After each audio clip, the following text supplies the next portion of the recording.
14장 26절 말씀 함께 읽겠습니다. 14장 26절 시작. 형제들이여, 그러면 어떻게 해야겠습니까? 여러분이 모일 때 각각 찬송도 있고 가르침도 있고 방언도 있고 계시도 있고 통역도 있으니 모든 것은 교회를 이롭게 하기 위해 하십시오. 그러면 14장에서 초반에서 성령의 은사에 대해서 사도 바울이 얘기합니다. 근데 앞에서 사도 바울이 성령의 은사에 대해서 얘기 한번 한 적이 더 있어요. 12장에서 성령의 은사에 대해서 얘기해요. 12장과 14장에 성령의 은사에 대해서 얘기하는데 중간에 13장에 사랑장이라고 불리는 사랑이 있어요. 성령의 은사 중심에는 뭐가 있어야 하는가? 사랑이 있어야 된다라는 것을 사도 바울이 강조하고 싶은 거예요.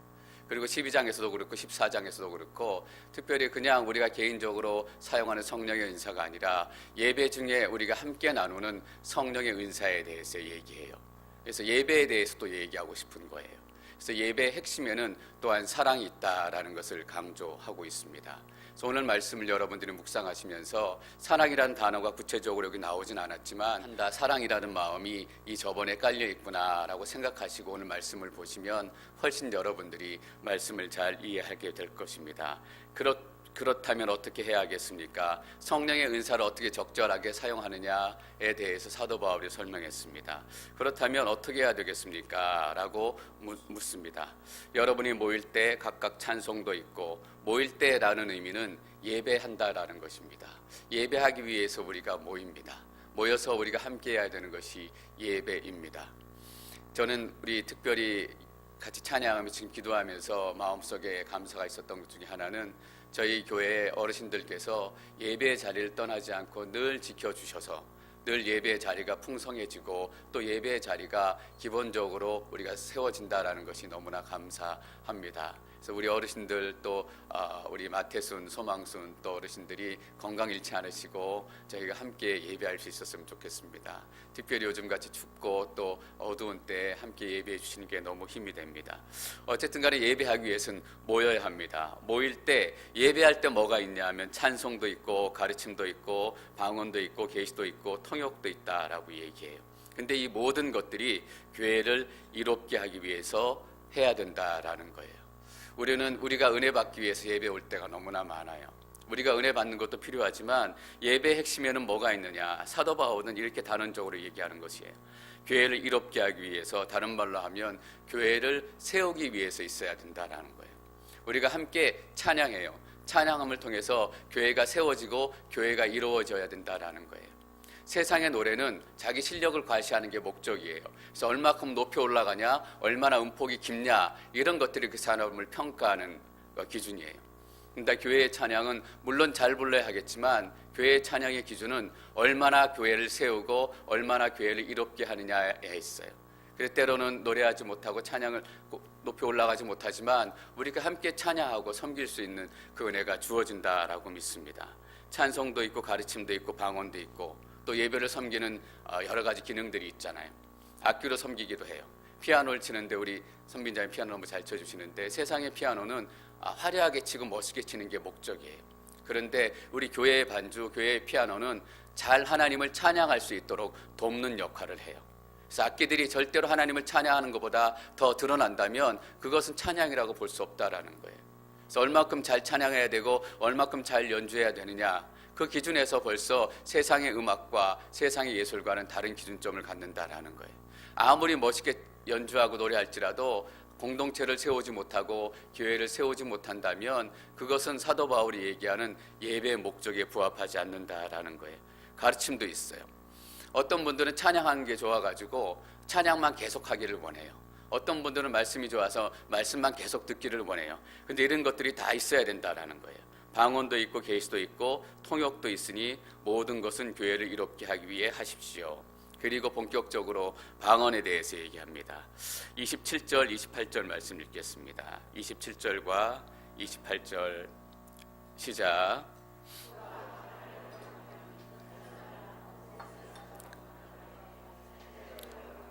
한 사람은 통역하십시오. 만일 통역할 사람이 없다면 교회에서는 잠잠히 있고 자신과 하나님께만 말하십시오. 우리가 개인적으로 방언하는 것에 대해서 얘기하는 것이 아니라 제가 강원도 태백에 있는 어떤 공동체를 가니까 이렇게 예배하더라고요. 예배하다가 하나님께서 우리에게 말씀하시는 분이 있으시면 일어나서 말씀해 주십시오. 그렇게 얘기하니까 하나님의 예언을 받은 사람이 일어나서 예언하고, 또 어떤 사람이 방언하고 어떤 사람이 통변하고, 그렇게 예배드리는 데가 있더라고요. 지금은 여러 가지 물리적인 제약이나 상황의 제약 때문에 그렇게 예배하고 있지는 않지만 초대교회 때는 그렇게 예배했다라는 거예요. 어떤 사람이 나와서 방언하면 또 옆에 있는 사람들이 통역해주고, 근데 제가 놀라게 되는 것은 누가 방언하려고 하면 두 사람이나 혹은 세 사람 정도가 말해야 돼. 명수를 제한하고 있다라는 거예요. 두 사람이나 세 사람 정도가 한 예배에서 방언으로 방언하는 게 적당하다라는 거예요. 우리가 공예배이기 때문에 공예배의 길이가 있잖아요. 우리가 찬양을 많이 하고 싶어도 찬양을 이 정도 하고, 또 설교를 더 듣고 싶어도 설교를 이 정도 하고 길이를 정해놔요.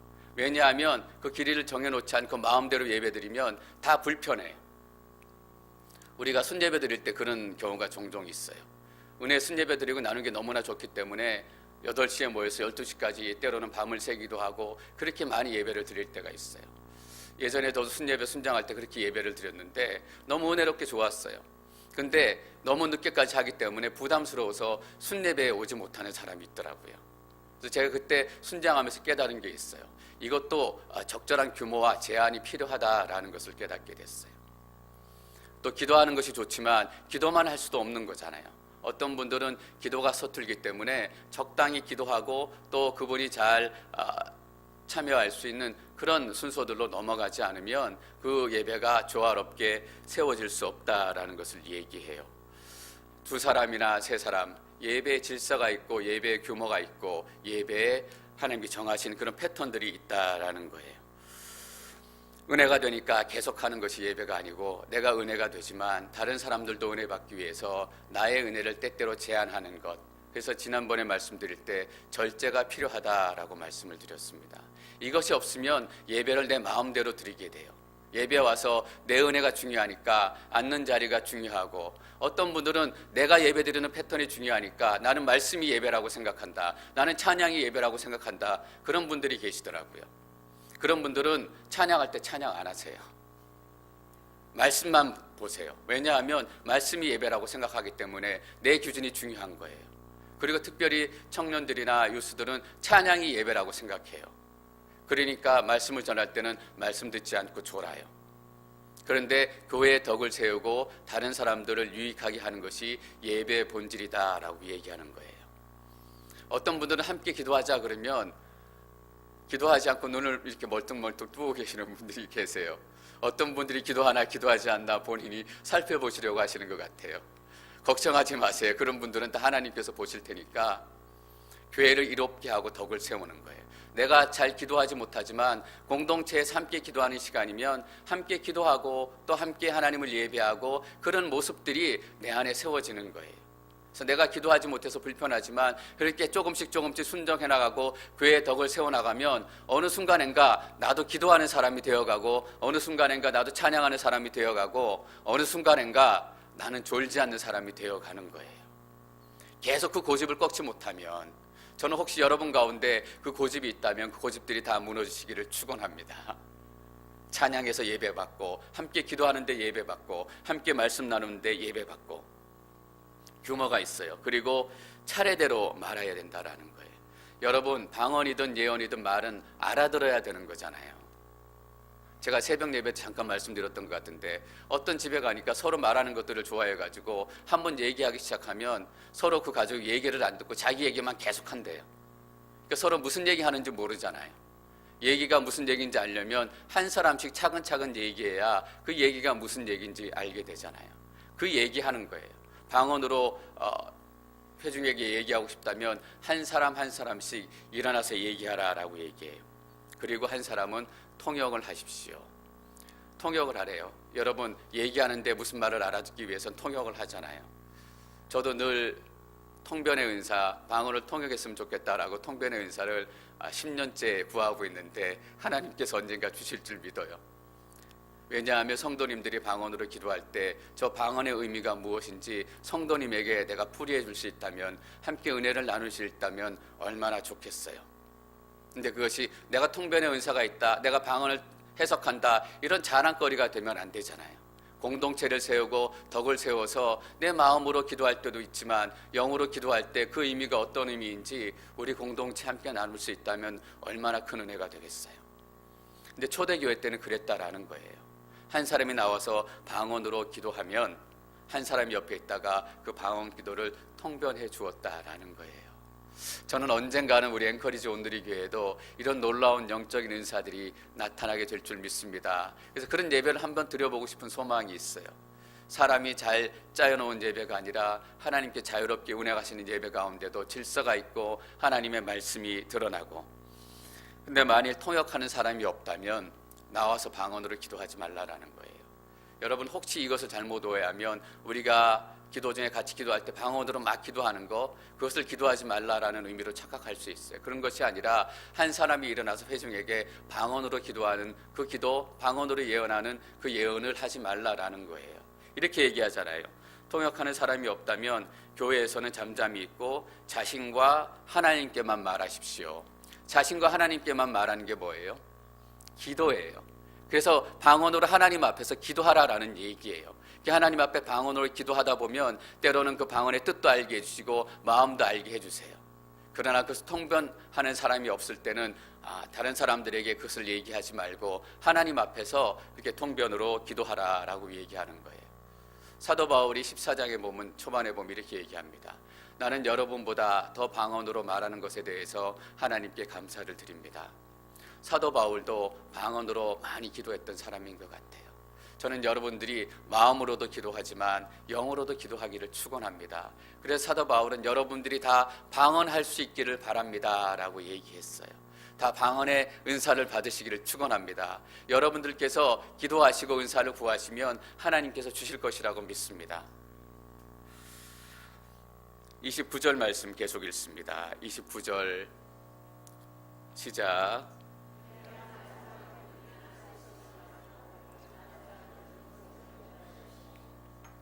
30절까지 계속 읽겠습니다. 만일 앉아있는 다른 사람에게 계시가 내리면 먼저 말하던 사람은 잠잠히 계십시오. 여기에도 2명이나 3명 규모가 있어요. 우리가 사역을 할 때도 또 하나님의 은혜를 나눌 때도 은혜가 많으면 많을수록 좋다라고 생각하지만 적절하게 잘 조절하는 게 필요하다라는 얘기예요. 한 사람이 일어나서 예언하면 다른 사람들은 분별하래요. 여러분, 지금도 그렇지만 당시에도 하나님의 말씀을 받고 회중 앞에서 예언하는 것은 큰 은사이고 큰 영광이었어요. 예언하는 분들을 보면 잘못된 인식을 가지고 계신 분들이 계세요. 내가 하나님의 말씀을 받아서 예언하는 사람이기 때문에 아무도 내 말에 도전할 수 없다라는 그런 마음을 가지신 분들이 계세요. 이래서 이것들이 어떻게 변질되었냐 하면 목사한테 대들면 망한다라는 그런 이상한 영성이 널리 퍼졌던 때가 있어요. 목사한테 대들면 망하는 것이 아니라 하나님한테 대들면 망하는 거예요. 그런 것들이 이런 것에서 나온 거예요. 예언하는 사람을 어떻게 하냐면 예언하는 사람들도 분별을 받으라라고 얘기해요. 예언하는 사람이 하나님의 말씀을 예언하는 것인지 정말 하나님 안에 있는 것인지 다른 사람들을 통해서 분별을 받아야 한다라는 거예요. 여러분, 목사도 분별을 받아야 하고 장로도 분별을 받아야 하고 예언하는 사람들도 다른 사람들에게 분별을 받아야 해요. 어느 교회 담임 목사님을 청빙하게 됐어요. 꽤 큰 교회인데 담임 목사님을 청빙하기 위해서 청빙위원회를 소집해서 또 이력서를 받고 그 중에 2명이 마지막 후보로 남았어요. 최종까지 올라가서. 그래서 어느 분을 할까 청빙위원회 상의하는데 그 중에 한 분이, 장로님 중에 한 분이 예언 사역을 하시는 분이 계셨어요. 근데 그분이 기도하시더니 하나님께서 이 A라는 목사님이 우리 교회 담임 목사님이 되시기를 원하십니다 라고 얘기한 거예요. 여러분, 그때 혹시 분위기 상상해 가세요? 예언 사역하시는 분이 하나님께서 이분을 원하십니다 라고 딱 얘기를 하시니까 거기에 있던 장로님들이 갑자기 잠잠해진 거예요. 하나님께서 이분을 원하신대. 근데 다른 장로님 한 분이 이렇게 얘기하시는 거예요. 하나님께서 우리 교회 이 목사님을 원하신다면 우리에게도 말씀하실 것입니다. 우리에게 동일한 마음을 주실 것입니다 라고 그 장로님 한 분이 분별하시기 시작하신 거예요. 그래서 장로님들이 그 한 장로 예언했지만 다시 상의하고 다시 기도하고 A라는 목사님을 뽑은 것이 아니라 B라는 목사님을 뽑은 거예요. 예언 사역을 하시는 분도 말씀을 전하시는 분들도 다른 분들에게 분별을 받아야 한다라는 거예요. 그래서 여러분들이 저를 분별해 주시고 제가 여러분들을 분별하지 않으면 우리는 언제든지 실수할 수 있는 사람들이에요. 어떤 사람들에게 분별을 받느냐? 특별히 공동체의 영적인 리더들에게 분별을 받아야 할 거라고 저는 믿습니다. 그래서 공동체 리더십들을 어떻게 세우느냐가 참 중요해요. 기도하고 공동체의 리더십들이 평소에 하나님 마음 가운데 말씀 가운데 있으면 그런 순간에 하나님께서 내게도 말씀하실 것입니다 라는 영적인 자신감이 생긴 거예요. 제가 어느 날 하나님께서 나를 목사로 부르신 것 같다라는 그런 마음의 어떤 울림이 있었어요. 그리고 있다가 여러분들이 기도해 주시는데 콜링이 있습니다 라고 기도해 주시더라고요. 근데 제 마음 가운데 아직 확신이 없는 거예요. 그분들이 그렇게 기도해 주셨지만 그때 제가 든 마음이 바로 이런 마음이에요. 분별되어져야 한다라는 거예요. 그래서 내 인생의 가장 중요한 문제인데 내 인생의 가장 중요한 문제를 다른 사람에게만 얘기하고 나에게는 얘기하지 않는다? 그것은 하나님의 방법이 아니다라는 생각이 드는 거예요. 그래서 제가 3년을 기다렸어요. 2년 반을. 하나님께서도 내게 말씀하실 것이고 그 부르심이 있다면 내게 확신을 주실 것이다. 2년 반, 3년 반을 기다리면서 하나님께서 제게 더 뚜렷이 말씀하시고 더 뚜렷이 분별할 수 있도록 은혜를 주셨어요. 그래서 제가 목사가 되겠다라고 생각을 했어요. 만약 그 2년의 기간이 없었고 3년의 기간이 없었다면 목회하면서 힘들 때마다 그때 정말 하나님의 부르심이 있는 것이 맞나? 맞았나? 그냥 그 사람들이 얘기해서 내가 억지로 온 거 아닌가? 그런 착각에 빠졌을지 모르겠어요. 근데 제가 하나님 앞에 분별하는 시간을 갖고 하나님 내게도 말씀해 주십시오. 2년, 2년 반, 3년의 시간을 지나고 나니까 지금 목회하다가 어려운 일이 생겨도 그런 의심은 갖지 않아요. 하나님께 나를 부르신 건 맞다. 내가 능력이 없는 사람이지만 하나님께서 나를 통해서 일해 주실 것이다. 이런 믿음이 흔들리지 않는다라는 거예요. 여러분, 전 여러분들에게 특별히 분별하는 은사가 임하기를 축원합니다. 우리는 분별해야 돼요. 특별히 확인할 수 없는 루머들이 너무나 많이 돌고 있기 때문에 분별하지 않으면 오히려 금방 속게 된다라는 거예요. 31절 말씀, 2절 말씀 계속 읽습니다. 31절, 2절 시작. 차례로 예언할 수 있어 모두가 다 배우고 모두가 다 격려를 받게 될 것입니다. 예언하는 사람들의 영은 예언하는 사람들에 의해 통제를 받습니다. 한 사람씩 예언하고 그런데 예언하는 사람들의 영은 예언하는 사람들에 의해 통제를 받는데요. 내가 예언하는 은사를 가지고 있다면 그것을 언제 써야 될지, 언제 예언해야 될지, 지금 내가 일어나야 될지 말아야 될지 스스로가 안다라는 거예요. 여러분 어떻게 알게 될까요? 평소에 하나님의 말씀 가운데 서 있었기 때문이에요. 평소에 하나님의 말씀대로 살았기 때문이에요. 하나님의 은사가 어떻게 하나님의 방법대로 발휘될 수 있느냐, 은사가 얼마나 강력하고 은사가 얼마나 화려하느냐, 이거에 중요한 문제가 아니라 평소에 내가 하나님의 방법과 말씀대로 서 있느냐라는 거예요. 그렇다면 하나님의 음성이 내게 주어졌을 때 지금 이것을 예언할 땐가, 지금은 말해야 될 땐가, 이것을 내 스스로가 분별할 수 있다라는 거예요. 예언의 은사를 받았다라고 얘기하시는 분들 중에 많은 미숙한 분들이 적절한 때 예언하지 못하기 때문에, 적절한 때 그 말씀을 나누기 때문에 공동체를 어렵게 하는 일들이 얼마나 많은지 모르겠어요. 예언의 은사만 바라보기 때문이에요. 그래서 은사보다 더 중요한 것이 무엇이에요? 삶이에요. 그래서 삶을 통해서 성령의 열매가 맺히는 게 더 중요한 거예요. 예언하는 사람들의 영은 예언하는 사람들에 의해 통제를 받습니다. 33절 말씀 계속 읽습니다. 33절 시작. 하나님은 무질서의 하나님이 아니라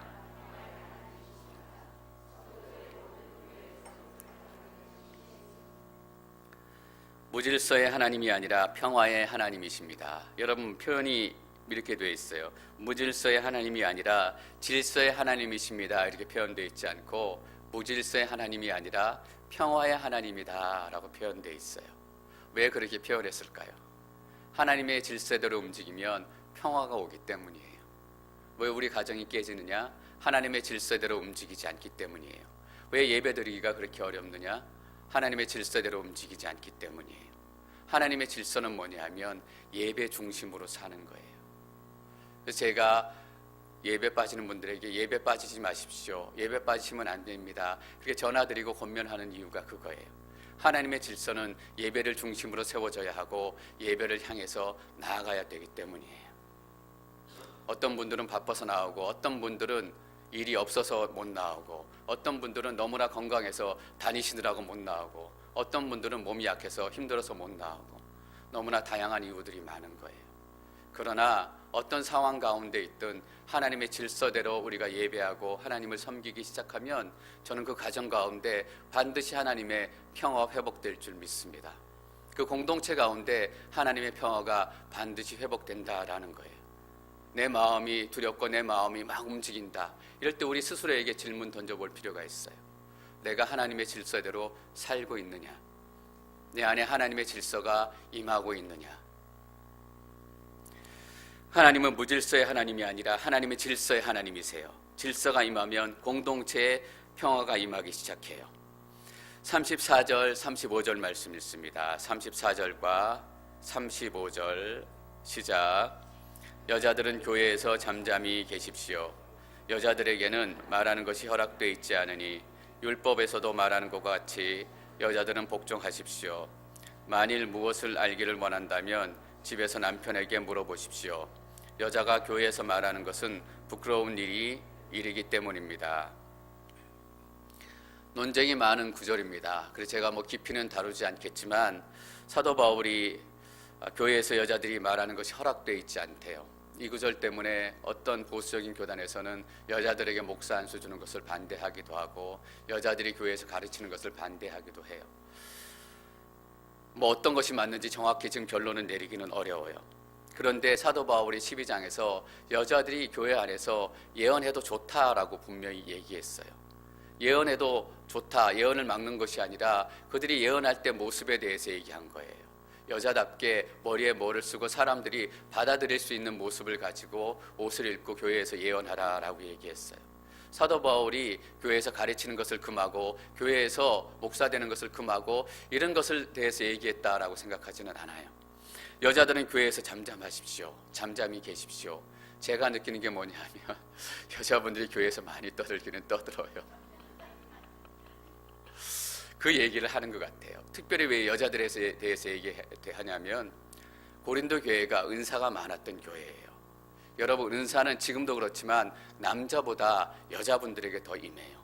남자보다는 여자분들이 더 은사를 많이 받아요.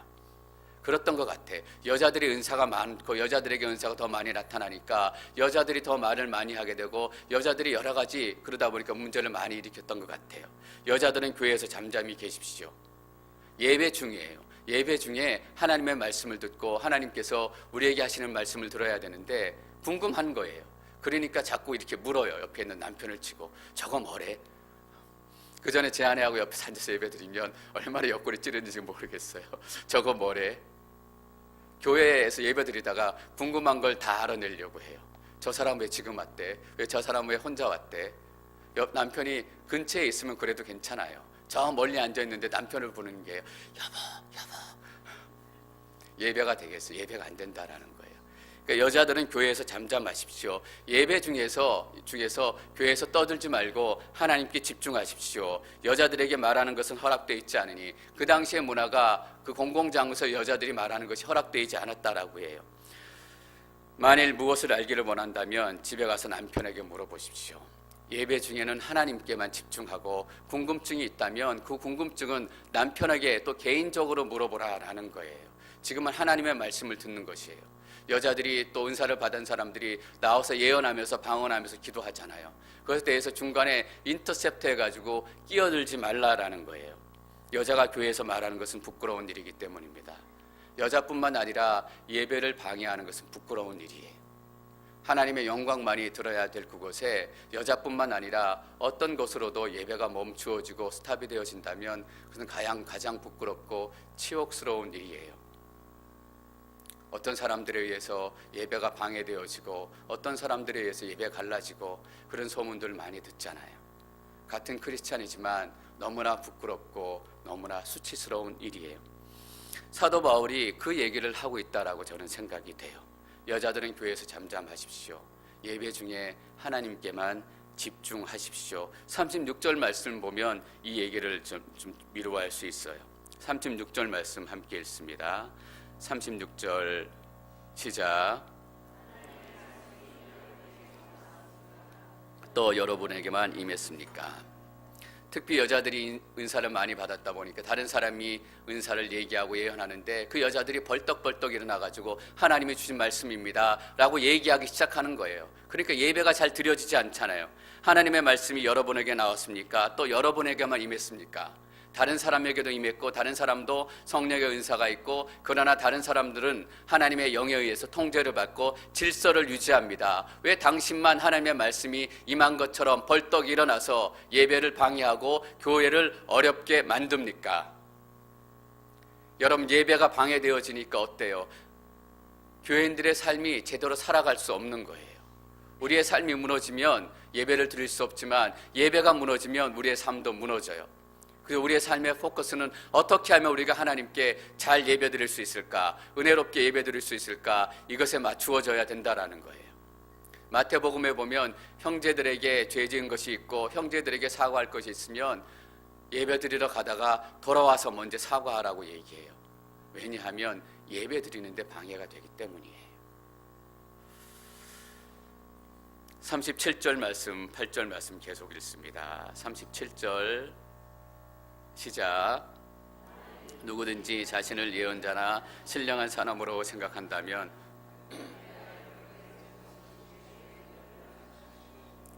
만일 누구든지 이것을 인정하지 않으면 자신을 예언자나 신령한 사람, 예언하고 방언하고 여러 가지 은사가 나타나면 자기가 신령한 사람이라고 생각해요.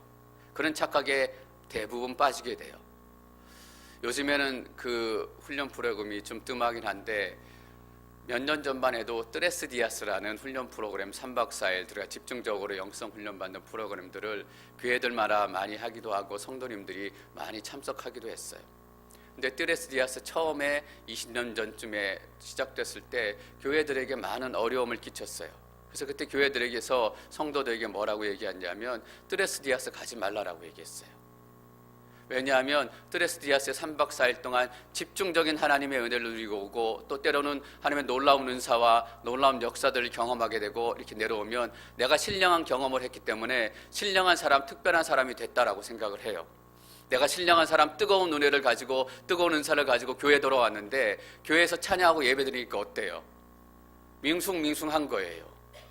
거기 뜨레스 디아스 올라가 3박 4일 훈련 받을 때는 찬양할 때 예수님만 나오면, 그리스도만 나오면 막 눈물이 흘러나오고 뜨겁게 찬양하고 내 영이 찬양하는 것을 느낄 수 있었어요. 근데 교회 와가지고 우리가 늘 찬양하던 찬양팀하고 같이 예배드리니까 그저 그런 거예요. 거기서는 목사님이 막 집중적으로 설교하니까 막 은혜가 임해요. 그 말씀 때문에 내 삶이 막 변하는 것 같아요. 근데 와서 우리 담임 목사님 얘기를 들으니까 맹숭맹숭해요. 신령하지 않은 것 같아요, 우리 담임 목사님이. 그래서 어떤 일들이 일어났는지 아세요? 우리 뜨레스 디아스 갔다 온 사람끼리 같이 모임을 만들자. 같이 모임을 만들어가지고 특별히 그 사람들끼리 우리는 신령한 사람이다, 그 신령한 느낌을 서로 공유하고 나누기 시작한 거예요. 그러니까 어때요? 교회가 깨지기 시작한 거예요. 그 사람들 중심이 생기고 뜨레스 디아스파가 생기고 또 다른 파가 생기고 또 다른 파가 생기고 게바파가 생기고 바울파가 생긴 거예요. 그래서 교회들이 많이 깨졌다라는 거예요. 그래서 뜨레스 디아스 가지 말라라는 그런 얘기들을 많이 했어요. 누구든지 자신을 예언자나 신령한 사람으로 생각한다면, 여러분 진짜 신령한 사람은 어떤 사람이냐 하면 가서 집중적인 은혜를 누리고 은사를 받은 사람이 아니라 진짜 신령한 사람 이거예요. 모든 것을 교회에 이롭게 하기 위해 사는 사람이에요.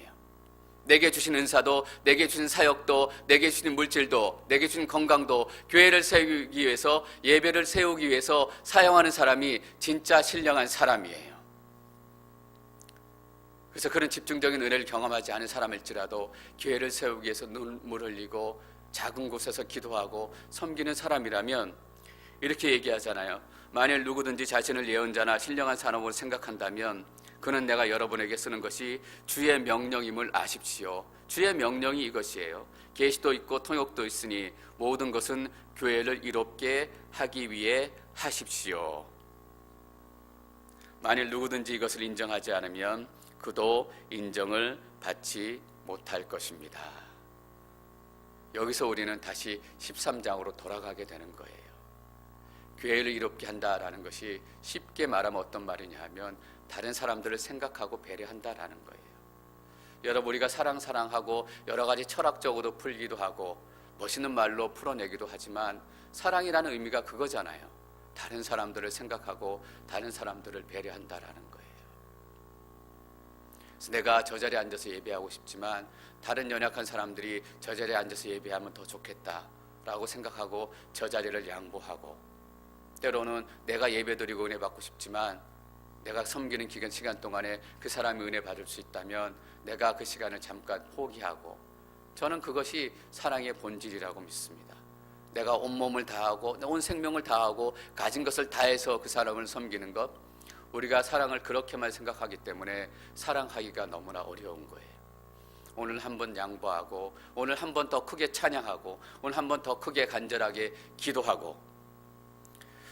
39절 말씀 함께 읽겠습니다. 39절 시작. 예언을 간절히 구하며 방언으로 말하는 것을 막지 마십시오. 모든 일을 적절하게 하고 또 질서 있게 하십시오. 그렇다고 예언하지 못하게 하고, 그렇다고 프로그램 가지 못하게 하고, 그렇다고 거기에 모이지 못하게 하고, 그런 것이 방법이 아니다라는 거예요. 하나님께 주신 은혜는 은혜로 누릴 수 있다라는 거예요. 왜냐하면 하나님께서 주셨기 때문에. 그러나 그 가운데 영적인 원칙 하나를 지킨다면 모든 일을 적절하게 하고 또 질서 있게 하십시오.